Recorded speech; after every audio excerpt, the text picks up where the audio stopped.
আলাইকুম। সুন্দরতম চ্যানেলে আপনাদের মোবারকবাদ জানাচ্ছি। আসুন আমরা কিছু জানি, কিছু শিখি এবং মানি। এই পৃথিবীতে আমরা কত কথাই শুনি, কত কিছু দেখি, কত কিছু বলি, জানি।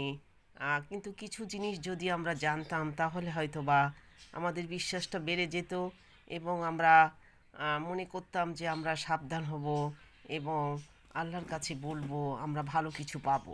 তা আসুন সেরকম একটা ঘটনা আপনাদের বোঝানোর চেষ্টা করি। এক বিশিষ্ট ব্যক্তির বর্ণনা, মানে তাকে বিশ্বাস করা যায় এরকম কোনো বোঝানো হচ্ছে। তা একজন অত্যন্ত বিশ্বস্ত ব্যক্তি ছিলেন। একদা আমি 3টি কবর খনন করলাম। তার নিজে সে বলছে, খনন করার পর একটু বিশ্রাম নেওয়ার জন্য শুয়ে পড়লাম। এমন সময় চোখ লেগে গেল। স্বপ্নে দেখি আকাশ থেকে দুজন ফেরেশতা নেমে এলেন এবং ওই 3 কবরের এক কবরের পাশে দাঁড়িয়ে একজন অপরজনকে বললেন, ইহার আর প্রধি লিখো 3 মাইল দৈর্ঘ্য এবং 3 মাইল প্রস্থ। অতঃপর অন্য কবরের পাশে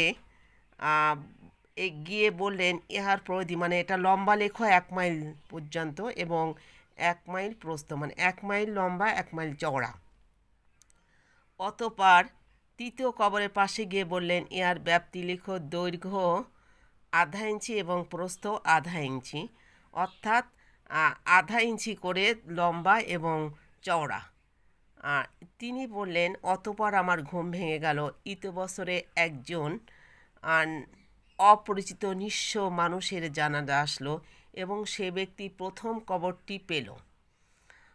অতঃপর দ্বিতীয় জানাজা আসলো, সে দ্বিতীয় কবরটি পেল।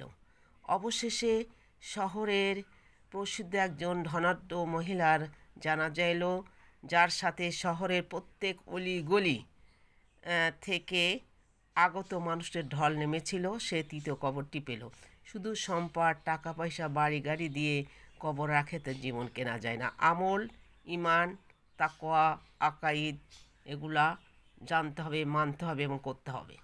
যেমন ধন সম্পদ, টাকা পয়সা দিয়ে ইহকাল পরকাল কবর আজাব কেনা যায় না, তেমনি কবরে আজাবের জিনিসগুলা স্বচক্ষে দেখা যায় না, যদিও দেখা যায় খুবই কম। আসুন আমরা এই সম্বন্ধে জানি।